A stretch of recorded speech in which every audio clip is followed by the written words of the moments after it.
दिग्वासा channel प्रस्तुत करता है समय सार वाचना। समय सार पढ़ ले जो कोई, ताहि तनाव कभी नहीं होई।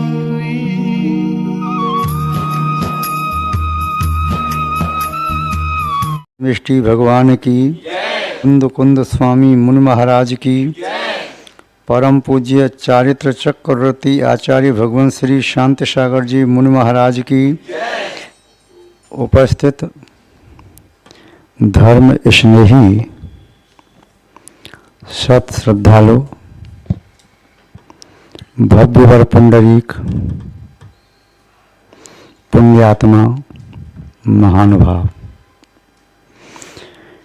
यहाँ पर आचार्य भगवान श्री कुंद स्वामी द्वारा विरचित समय सार ग्रंथ की वाचना चल रही है। तृतीय अधिकार को यहाँ देख रहे हैं, जिसमें कर्तृ और कर्म अधिकार है। जीव कर्ता है, जीव भोक्ता है, जीव अकर्ता भी है, जीव अभोक्ता भी है। पूर्व की गाथाओं में देखा था, आत्मा का स्वभाव पृथक है और आश्रव का स्वभाव पृथक है। आश्रव जीव के ही राग द्वेषमय विकारी भावों से होता है, योग की प्रवृत्ति से होता है।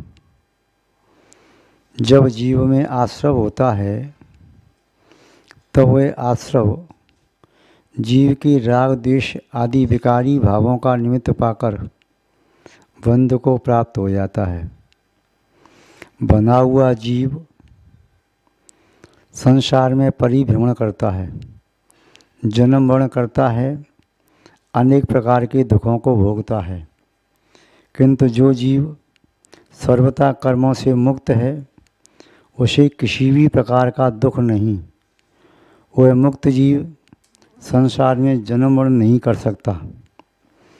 यहाँ पर आचार्य महोदय कह रहे हैं, जीव का स्वभाव तो आपने जाना, जीव कैसा है आपने पूर्व गाथा में जाना, अहम एको खल शुद्धो इत्यादि गाथा के माध्यम से।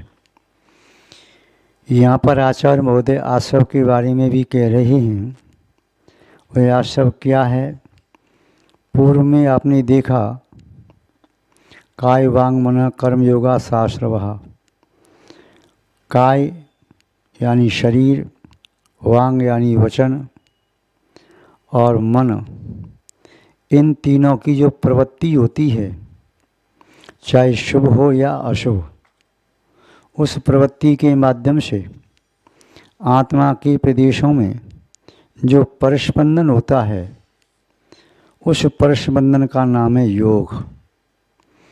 एक उदाहरण देखा था, किसी पात्र में जल भरा हुआ है, उस पात्र में धूल के कण संचित हुए, उन धूल के कणों के बीच में कोई बीज आ गया जो पौधा बन गया।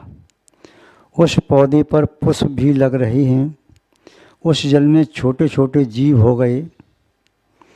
जब हवा चलती है तब उस पात्र का जल हिलता है। हवा न चले, यदि जलचर जीव चलते हैं तब भी जल हिलता है। यदि हवा से वृक्ष हिलता है तब भी जल हिलता है। जल का पात्र वह जो वृक्ष पर टंगा हुआ है, हवा से वह पात्र भी हिलता है। पात्र हिले तब भी जल हिलता है। पात्र में उगा हुआ पौधा वह पुष्प हिलता है तब भी जल हिलता है। और यदि जलचर जीव उसमें गमनागमन करते हैं तब भी जल हिलता है। यह पात्र समझ लीजिए शरीर, इसके हिलने डुलने से आत्मा के प्रदेशों में भी हलन चलन होती है। उसमें खिलता हुआ पुष्प या पादप जो उत्पन्न हुआ है, वह समझ लीजिए वचन, इनके माध्यम से भी आत्मा के प्रदेश रूपी जल संचालित होता है। मन समझ लीजिए उस जल में उत्पन्न हुए जलचर जीव, उनके अंदर ही अंदर चलने से भी जल संचालित होता है। मन जो भी शुभ अशुभ चिंतन करता है उसके माध्यम से भी आत्मा के प्रदेशों में परस्पंदन होता है।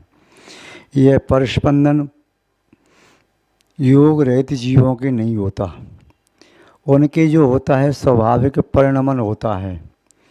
इस परस्पंदन से वह जीव कारमान वर्गणाओं को बुलाता है और उस जीव के उदयागत कर्म के प्रभाव से होने वाले विकारी भावों का निमित्त पाकर वे कारमान वर्गणाएँ कर्म रूप अवस्था को प्राप्त हो जाती हैं। आचार्य महोदय कह रही हैं, ये आश्रव शाश्वत नहीं है, ये आश्रव नित्य नहीं है, ये आश्रव सुखद नहीं है, ये आश्रव आत्मा का स्वभाव नहीं है, ये आश्रव मुक्ति का कारण नहीं है, ये आश्रव निस्संदेह संसार का मूल है। आचार्य कुंदकुंद स्वामी के शब्दों में देखें वे क्या कहना चाहते हैं इसके संबंध में। जीवणिबद्धा एधि अधुव अणिच्चा तहा असरणाय दुःखा दुःख फलात्य रादूण निबद्धदेतेहिं। इसी संबंधित गाथा दूसरी भी बता रहे हैं। कम्मस्य परिणामं लोकम्मस्य तैव परिणामं न करेदि ईदमादा जो जानदि सोहवदीराणी। ज्ञानी और अज्ञानी की परिभाषा भी बताते हुए कह रही हैं, अज्ञानी जीव वह है जो अपने भावों के द्वारा कारमान वर्गणाओं को बुलाता है और अपने भावों के द्वारा प्रस्तुत आथित्य के साथ उन कारमान वर्गणाओं को कर्म रूप परिणत कर लेता है, वह अज्ञानी जीव है। ज्ञानी जीव की प्रवृत्ति इससे विपरीत होती है। आचार्य महोदय के शब्दों में समझने की कोशिश करें।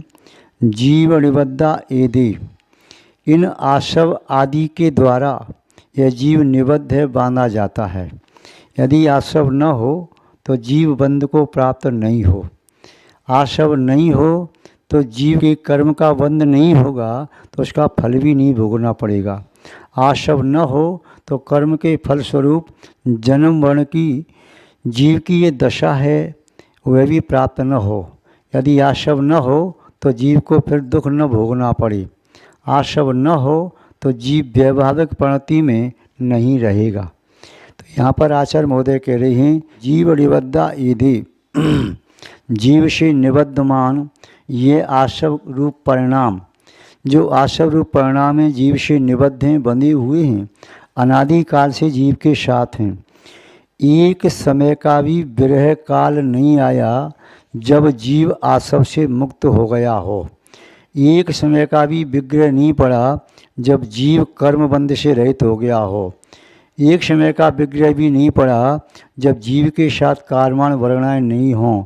एक समय का भी विग्रह नहीं पड़ा जब जीव का योग यह शांत हो गया हो, यानी जीव योग से रहित अवस्था को प्राप्त हो गया हो। एक समय का भी विग्रह नहीं पड़ा।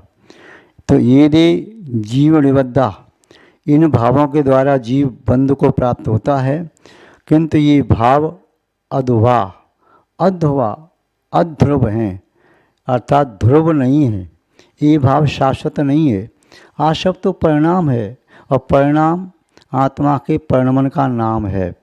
जो भी परिणमन है वह परिणमन है, कूटस्थ नहीं है। आत्मा जैसे कूटस्थ स्थायी है वह कभी नश्वर नहीं कही जा सकती।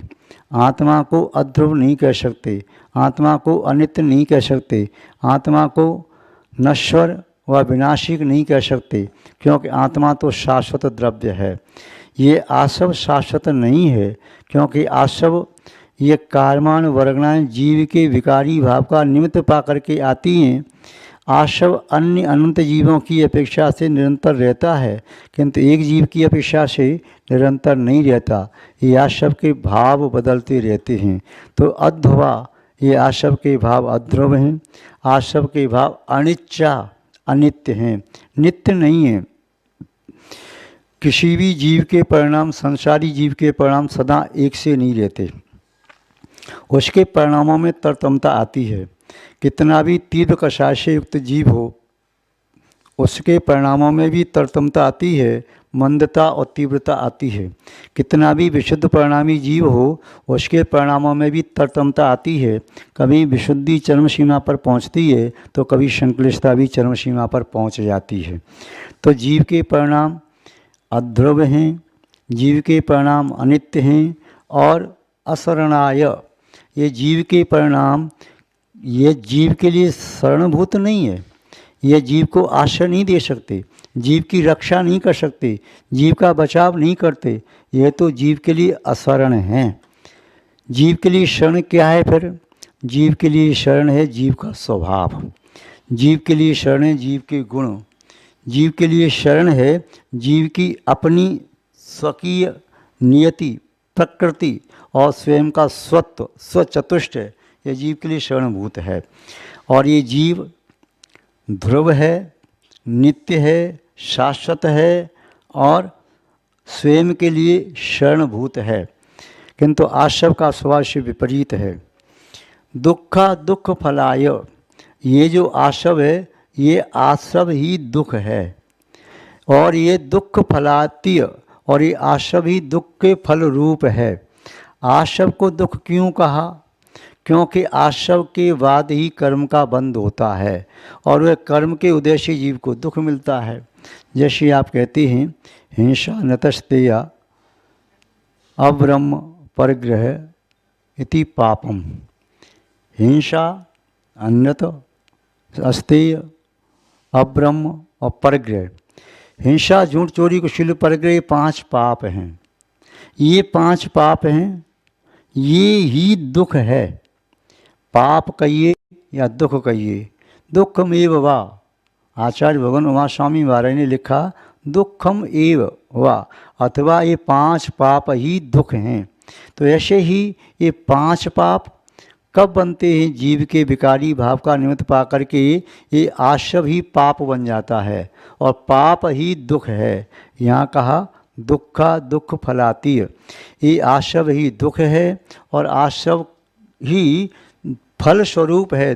दुखा दुख फलातीय, दुख है और दुख के फल है। फल क्यों है? क्योंकि आशव के वृक्ष पर बंध रूपी कर्म के फल लगते हैं। उन बंध के फल को, अनुभाग को जब जीव भोगता है तो उसे दुख प्राप्त होता है। कर्म से बंधा हुआ जीव सुखी नहीं है। हो सकता है अपेक्षाकृत उसे सुख का ज़्यादा अनुभव हो रहा हो, ये उसके कर्म के मंद उदय का फल हो सकता है, किंतु वह सुख नहीं है। किसी के पैर में कांटा लग गया, कांटा लगने से दुख हुआ, दूसरा कांटा लगा, तीसरा कांटा लगा, चौथा कांटा लगा, कई कांटे लग गए। अब कांटे लगे हैं तो उसमें से एक कांटा निकाल लिया, उसे बड़ी शांति मिली, बड़ा सुख मिला। किंतु एक कांटे को निकालने से क्या सुख मिला वास्तव में? वो कांटे तो और लगे हैं, किसी के 1, किसी के 2, किसी के 4, किसी के 10 कांटे सबके लगे हैं, किंतु एक कांटा निकाल के उसका दुख कम हो गया। दुख की कमी को सुख कह रहा है, किंतु सुख दुख के विपरीत अवस्था का नाम है। तो आशव जो क्या है? तो आशव के बारे में आचार्य महोदय कह रहे हैं कि आशव ही दुख है, आशव ही दुखों का फल देने वाला है। इसके अतिरिक्त इस जीव को कोई और दुख दे नहीं सकता। दुखा दुख फलातीय रादूण निवर्तते तेहिम, ज्ञानी पुरुष उनसे निवृत्त होता है। किनसे? आशव के हेतुओं से। क्या है आशव के हेतु? आशव के कारण क्या है? तो आप जानते हैं मिथ्यात्व है, चाहे ग्रहित हो चाहे अग्रहित हो। मिथ्या दृष्टि जो है, जिसकी दृष्टि में मिथ्यापना है, झूठपना है, जिसकी दृष्टि असत्य है, तो वह व्यक्ति तो दुखी रहेगा। और इस मिथ्या दृष्टि से असमीचीन दृष्टि से जो भी कर्मण वर्णाएं आ रही हैं, इसके रहते हुए कर्म का बंध होगा, उससे सुख नहीं मिलता, दुख ही मिलता है। मिथ्यात्व अवृत्ति, अवृत्ति रूप अवस्था में जो आश्रव हो रहा है उससे भी दुख मिलता, सुख नहीं मिलता। प्रमाद से भी जो कर्म का बंध हो रहा है दुख मिलता है। यदि कषाय से हो रहा है उससे भी दुख मिलता है, योग से होता है तब भी दुख मिलता है। फिर सुख कैसे मिलता है? इस आश्रव से सुख नहीं मिलता, कर्म के बंध से सुख नहीं मिलता। व्यवहार में कह दो कि पुण्य के उदय से मुझे सुख प्राप्त हो गया, किंतु कोई भी कर्म व कर्म का उदय, किसी भी प्रकार का आश्रव जीव को सुख नहीं दे सकता। क्यों? क्योंकि सुख आत्मा का स्वभाव है, पुद्गल का स्वभाव नहीं। सुख को देने वाला ये आश्रव नहीं है। जो कर्मण वर्णाएं आई हैं ये सुख नहीं दे सकती, ये तो पुद्गल हैं। पुद्गल का स्वभाव अलग है, जीव का स्वभाव अलग है। सुख आत्मा का स्वभाव है, वह आत्मा का स्वभाव पुद्गल के पास कहाँ से प्राप्त हो सकता है? तो इसलिए कहा ये तो सुख आत्मा में प्रकट होता है। तो ये आश्रव जो हैं पुद्गल स्वरूप हैं, बंध है पुद्गल स्वरूप है। तो जो पुद्गल स्वरूप है वह आत्म स्वरूप कैसे हो सकता है? पुद्गल का कार्य, पुद्गल का कारण, पुद्गल का फल अलग है।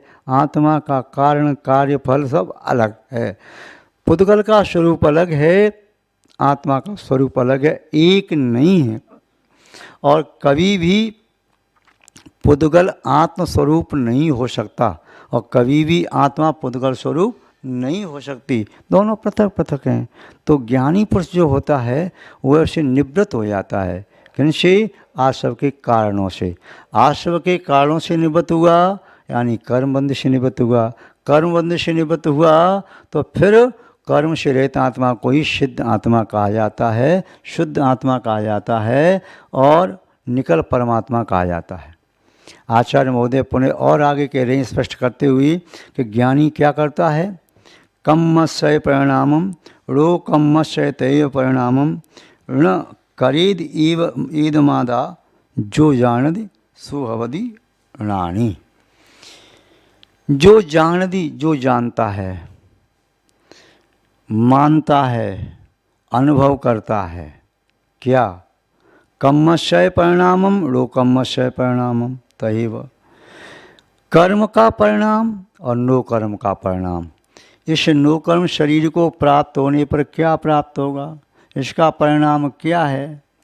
जो कर्म आत्मा ने बांधी उन कर्मों का फल क्या है? जो इस बात को जानता है, केवल शब्दों में नहीं, भाव सत ज्ञान रूप, जो जानता है आत्मा के अनुभव रूप, जो जानता ही नहीं मानता भी है। तो क्या है कि कर्म और कर्म का फल, नो कर्म और नो कर्म का फल क्या है? इस चीज़ को जिसने जान लिया, तो आश्रव के माध्यम से कर्म भी बनते हैं और नो कर्म जो आते हैं, नो कर्मण वर्णाएं आती हैं, उनसे शरीर बनता है नो कर्म से। तो कर्मण वर्णाएं हों या नो कर्म वर्णाएं हों, कर्मण वर्णा कर्म रूप परिवर्तित हो जाती हैं और नो कर्म, जो नो कर्म वर्णाएं हैं वे शरीर रूप परिवर्तित हो जाते हैं। तो दोनों प्रकार का आश्रव हुआ। ये दोनों प्रकार के आश्रव को जान करके, उनके स्वभाव को मान करके और उनके स्वभाव का अनुभव करके, ये मेरा शत्रु है इस बात को जानता भी है, मानता भी है, उसने मेरे साथ शत्रुता का व्यवहार किया इस बात का उसे अनुभव भी है। तो जान करके, मान करके, वो शत्रुता का अनुभव करके जो उसे छोड़ देता है, किसे छोड़ देता है? आश्रव को, पुद्गल को छोड़ देता है। तो जानदी शब्द का अर्थ यहाँ पर लेना है जानना, मानना, पहचानना, अनुभव करना। तो ईदम आदा ये आत्मा जो जानदी स्वभदी रानी, तो वही ज्ञानी कहलाता है। जो नहीं जानता है वह अज्ञानी कहलाता है। पूर्व गाथा में भी आया था, जो आश्रव को जान करके उसे छोड़ देता है, आश्रव को शत्रु मानता है, आश्रव को वह पुद्गल रूप अनुभव करता है, आत्मा को से पृथक अनुभव करता है, जानता है, मानता है, वही ज्ञानी पुरुष है। और जो आशव को अच्छा मानता है, अपना मित्र मानता है, कर्म नो कर्म को अपना सहकारी सहयोगी मानता है, अपना सहायक मित्र और बंधु बांधव मानता है, वह निस्संदेह अज्ञानी जीव है। अथवा जो कर्म और नो कर्म को आत्मा के स्वरूप मानता है, देह जीव को एक गिनी, वह बहिरात्मा है। नो कर्म को वह माने अपना, चाहे द्रव्य कर्म को अपना माने, चाहे भाव कर्म को अपना माने, वह अज्ञानी है। किंतु जो इनसे पृथक अपनी आत्मा के शुद्ध स्वभाव को मानता है, जानता है, उस शुद्ध स्वभाव को प्राप्त करने का सम्यक पुरुषार्थ करता है, निस्संदेह वही ज्ञानी है। आचार्य कुंदकुंज स्वामी की शब्दों में, उनके भावों में हम समझें तो यही समझें कि वास्तव में ज्ञानी पुरुष वही योगी है, वही साधक है, वही यति है जो मोक्ष मार्ग में आरूढ़ है, जिसने सम्यक दर्शन, सम्यक ज्ञान, सम्यक चात को प्राप्त कर लिया है। व्यवहार में तीनों को अलग अलग प्राप्त करके निश्चय में एकत्व उन तीनों से सहित आत्मा का जो अनुभव कर पा रहा है, उस आत्मा को रत्नत्रय से जान पा रहा है, उस आत्मा को रत्नत्रय से युक्त मानता है कि रत्नत्रय ही मेरी आत्मा है, आत्मा में ही रत्नत्रय है, ये पृथक पृथक नहीं है। जो ऐसा जानता है, मानता है, अनुभव करता है, निस्संदेह वही ज्ञानी पुरुष है। इससे इतर अज्ञानी कहलाता है। इस प्रकार आचार्य महाराज का यहाँ भाव समझाने का रहा। संक्षेप में इन दोनों गाथाओं का अर्थ हमने यहाँ पर समझने की चेष्टा की। विस्तार से पुनः समय आने पर हमें इन गाथाओं का विस्तृत अर्थ, बृहद अर्थ और जानना समझना चाहिए। आज बस हम इतना ही पर्याप्त समझते हैं। इसी के साथ शब्द श्रृंखला को विराम देते हैं। जय बोलिए श्री शांतनाथ भगवान की, पूज्य आचार्य गुरुदेव श्री विद्यानंद जी महाराज की, श्रीमद् जैन धर्म की।